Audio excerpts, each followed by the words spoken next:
తిరుమలలో వైకుంఠ దర్శనానికి వచ్చి 7 మంది భక్తులు మరణించారు. అనేక మంది భక్తులు తీవ్ర గాయాలు పాలయ్యారు. అయితే భారీ ఎత్తున వైకుంఠ దర్శనానికి భక్తులు వస్తారని తెలిసి కూడా అక్కడ అధికారులు కానీ పోలీసులు కానీ సరైన భద్రతా ఏర్పాట్లు చేయకపోవడానికి కారణాలేంటి అనే అంశానికి సంబంధించి శ్రీకాకుళం జిల్లాలో వైఎస్ఆర్సీపీ నేతలు ప్రశ్నిస్తున్నారు. దీనికి సంబంధించి మాట్లాడడానికి మనతో పాటు నేతలు ఉన్నారు, వారితో మాట్లాడదాం. సార్ చెప్పండి, ఇంత పెద్ద అపచారం జరిగింది, భారీ ఎత్తున భక్తులు చనిపోయారు, దీనికి బాధ్యత ఎవరు వహించాలి? ఓం నమో వెంకటేశాయ. కూటమి ప్రభుత్వం దానికి కంప్లీట్గా ఏదైతే వైకుంఠ ఏకాదశి పర్వదినాన్ని పురస్కరించుకొని తగిన ఏర్పాట్లు చేయలేదు. కంప్లీట్గా 7 ఆ చనిపోయిన దానికి కూటమి ప్రభుత్వం అక్కడ అధికారులు పూర్తి బాధ్యత వహించాలి. పరమ పవిత్రమైన మహాప్రసాదంగా తీసుకున్న లడ్డూని కూడా రాజకీయంగా వాడుకున్నారు. వాళ్ళు చంద్రబాబు నాయుడు ప్రభుత్వము ప్రచార ఆర్భాటాలకి ఎక్కువ ప్రాధాన్యత ఇస్తుంది. గతంలో కూడా గోదావరి పుష్కరాల టైంలో కూడా ఇలా ప్రచార ఆర్భాటాలు తీసుకొని సుమారు 30 మంది మరణానికి కారకులయ్యారు. ఈరోజు కూడా ప్రచార ఆర్భాటం వైకుంఠ పర్వదినాన్ని పురస్కరించుకొని వెంకటేశ్వర స్వామిని, కలియుగ దేవుడు వెంకటేశ్వర స్వామిని భక్తులు చాలా మంది వస్తారు, చాలా ఎక్కువ మంది వస్తారు, లక్షల్లో వస్తారు. దానికి తగిన ఏర్పాట్లు చేయాల్సింది ఎవరు? ప్రభుత్వం ఏర్పాట్లు చేయకుండా 7 మరణానికి కారకులయ్యారు. కంప్లీట్గా ప్రభుత్వం దీన్ని బాధ్యత వహించాలి. ఈరోజు 25 లక్షల ఎక్స్ట్రా ప్రకటించారు. ఒక ప్రాణం ఖరీదు 25 లక్షల. మా వైసీపీ పార్టీ తరఫున మేము కోరుకున్నది ఏంటంటే వాళ్ళకి ఆ టీటీడీలో వాళ్ళ వారసులకి ఉద్యోగాలు ఇవ్వాలి, ₹1 కోటి ఎక్స్గ్రేషన్ ప్రకటించాలి. ఓన్లీ ప్రచార ఆర్భాటమే, ప్రచారం కోసమే ఈ రోజున ఈ 7 మరణానికి కూటమి ప్రభుత్వం బాధ్యత వహించింది. Thank you. చెప్పండి, ఈ ఏదైతే టీటీడీ చైర్మన్ బీఆర్ నాయుడు కూడా ముందు గొడవలు జరుగుతాయని తెలిసి కూడా ఇలాంటివి చేశారనేది, కనీసం భద్రతా ఏర్పాట్లు చేయలేదనేది ప్రధాన ఆరోపణ. దీనిపై మీరే ఉంటారు? ఇది కేవలం టీటీడీ బోర్డు చైర్మన్, ఈఓ, అక్కడ ఉన్న సిబ్బంది వైఫల్యం అండి. ఎందుకంటే ఒక వైకుంఠ ఏకాదశి టికెట్లు ఇస్తామన్నప్పుడు ఇదేది సినిమా హాల్కి వచ్చినట్టుగా ఒక్కసారి గేట్లు తీయడం చాలా నేరం ఉండేది.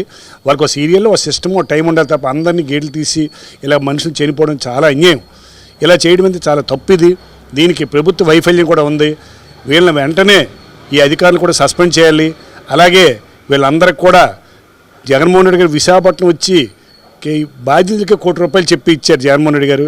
ఈవేళ అలాంటిది అంత నిష్పక్షపాతంగా సంఘటన జరిగింది. సంఘటనకు మీరు అందరూ బాధ్యులే. వీళ్ళకి ₹1 కోటి ఇస్తూ ఉద్యోగాలు ఇవ్వాలి. తర్వాత అవునండి, మనిషికి న్యాయమా? అల్లు అర్జున్ ఒక సినిమా హాల్కి వెళ్ళి సినిమా చూస్తే వాళ్ళు చనిపోతే ఆయన తీసుకెళ్ళి అరెస్టే చేశారు. ఇప్పుడు ఎంతమంది ఈవోని అరెస్ట్ చేశారు, చైర్మన్ అరెస్ట్ చేశారు, ఎవరిని అరెస్ట్ చేశారు? ఏంది యాక్షన్ ఏముంది అసలు? ఇదేనా ప్రభుత్వం అంటే? మీ మనిషికైతే ఒక రూలు, ఎదుటి వాళ్ళకైతే ఒక రూలా? తప్పు కదండి. ఎవరికి న్యాయం ఒకటే. ఖచ్చితంగా వాళ్ళందరికీ శిక్షణ పడాలి. ఈ బాధ్యత న్యాయం జరగాలండి. ఈ జరిగిన వాళ్ళకి కూడా మా పార్టీ తరఫున కూడా మేము కూడా ఉధృతం చేస్తాం. ఇది చాలా తప్పుగా ఈ సంఘటన కూడా ఖండిస్తున్నామండి. ఈ సభాముఖంగా అంటే ఈ పత్రికాముఖంగా విలేకరుల సమక్షం మీ అందరికీ చెప్పేది ఏంటంటే ఇది చాలా అన్యాయము. ఈ అన్యాయం జరగకుండా చూడాలి. వీళ్ళందరికీ వెంటనే శిక్ష జరిగినట్టు చూడమని ప్రభుత్వాన్ని ఆదేశించాలి. ప్రభుత్వమే తప్పు చేసినప్పుడు ఇంకెవరిని ఆదేశిస్తారో కోర్టులో న్యాయం చేయాలని మేము కోరుకుంటున్నాం. అయితే ప్రధానంగా ఈ గతంలో కూడా జగన్మోహన్ రెడ్డి పైన కూడా అనేక అబద్ధ ప్రచారాలు చేశారు, లడ్డూపై వివాదాలు చేశారు. అయితే ఆ అబద్ధ ప్రచారాలకు సంబంధించి పాపమే అనేది కూడా భక్తులు భావిస్తున్నారు కొన్ని సందర్భాల్లో. దీన్ని ఏమర్థంగా చూస్తారు? అది ఖచ్చితంగా పాపమేనండి. లడ్డూగా ఉండి ఒక ముఖ్యమంత్రి స్థాయిలో ఉండి లడ్డూకి ఆయనకి ఏంటంటే సంబంధం? ఆయనకు అక్కడ ఇప్పుడు ఈవేళ చైర్మన్, ఇప్పుడు ఈవేళ ఎలా తప్పుకుంటారండి? చంద్రబాబు నాయుడు కంటే అక్కడ చైర్మన్ ఉన్నాడు ఎవరిని చెప్తారు. ఆవేళ ఎవరు లేరండి. ఆవేళ చైర్మన్ ఉన్నారు, ఈవో ఉన్నారు, సిబ్బంది ఉంది. లడ్డూ ఏది జరగలేదండి. జరిగితే వాళ్ళు చూస్తారు తప్ప సీఎంకి ఏంటంటే సంబంధం, జగన్మోహన్ రెడ్డి గారికి సంబంధం అండి. ఇలాంటి పనికిమాలిన మాట్లాడి అనవసరంగా దుష్ప్రచారం చేసుకొని కూటమి ప్రభుత్వం ఎప్పుడు కూడా అబద్ధాలు చెప్పేవాళ్ళు అధికారానికి వచ్చారు తప్ప న్యాయపరంగా అధికారం రాలేదండి. ప్రజలకు అన్నీ గమనిస్తున్నారు. ఖచ్చితంగా వాళ్ళకి తగిన టైంలో తగిన గుణపాఠం చెప్తారండి. ఇది మాత్రం చాలా తప్పు. లడ్డు వివాదం కాదు, ఏది కూడా వాళ్ళు చేసినవన్నీ తప్పుగా కావాలని చేస్తున్నారండి. వీటన్నిటికీ దేవుడు వెంకటరామూర్తే దానికి గుణపాఠం చెప్తాడని మేము ఆశిస్తున్నామండి. చెప్పండి, మీరు చెప్పండి, దీనికి ప్రధానంగా బాధ్యతలు ఎవరు వహించారు? ఎక్కడ లోపం ఏర్పడింది? యాక్చువల్గా దీనికి ప్రధాన బాధ్యతుడు మనం చూస్తున్న ప్రకారంగా అయితే టీటీడీ చైర్మన్ గారు. చంద్రబాబు నాయుడు గారు ఎంతోమంది ఆశావాహులున్నా, ఎంతోమంది ఆధ్యాత్మికవేత్తలు ఆ యొక్క పదవిపై పోటీ పడినా ఆయన టీవీ5 నాయుడు గారికి ఇవ్వడం అనేది అక్కడే ఒక తప్పు జరిగింది. ఆయన ప్రమాణ స్వీకారం రోజునే టీటీడీ ప్రతిష్టను మాట్లాడలే, రాజకీయాన్ని మాట్లాడారు. ఇప్పుడు ప్రతిపక్ష నేతగా ఉన్న అప్పటి ముఖ్యమంత్రి జగన్మోహన్ రెడ్డి ఎంతో తప్పులు చేసేశాడని చెప్పి ఆ పవిత్ర స్థలంలో ఆయన ఒక టీటీడీ చైర్మన్గా ప్రమాణ స్వీకారం రోజే కావలసిన తప్పులు మాట్లాడారు. యాక్చువల్గా ఈ కూటమి ప్రభుత్వంలో చంద్రబాబు నాయుడు పరిపాలన అంటేనే అతివృష్టి అనావృష్టి.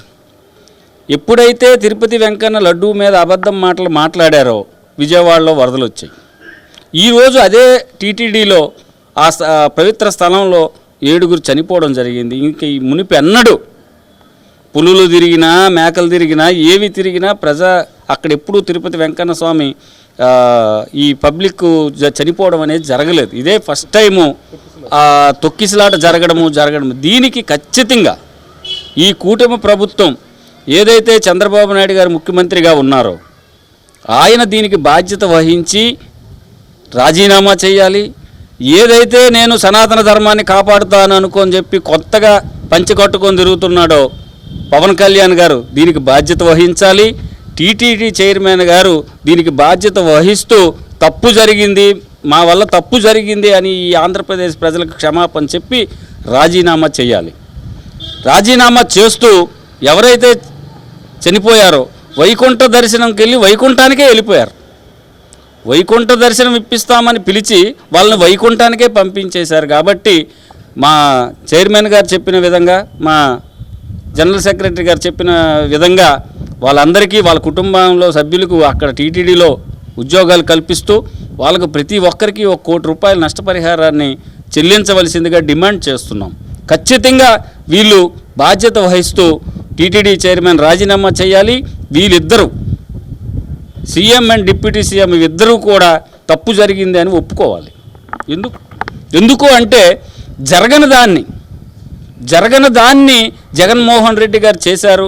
లడ్డూలో కల్తీ జరిగిపోయింది, అక్కడ టిక్కెట్లు అమ్మేశారు, తర్వాత ఈ వైకుంఠ ఈ టిక్కెట్లు తప్పులు జరిగాయని లేనిపోని ప్రచారాలు చేశారు. ఇప్పుడు దీనికి ఎవరిని బాధ్యత వహిస్తారు?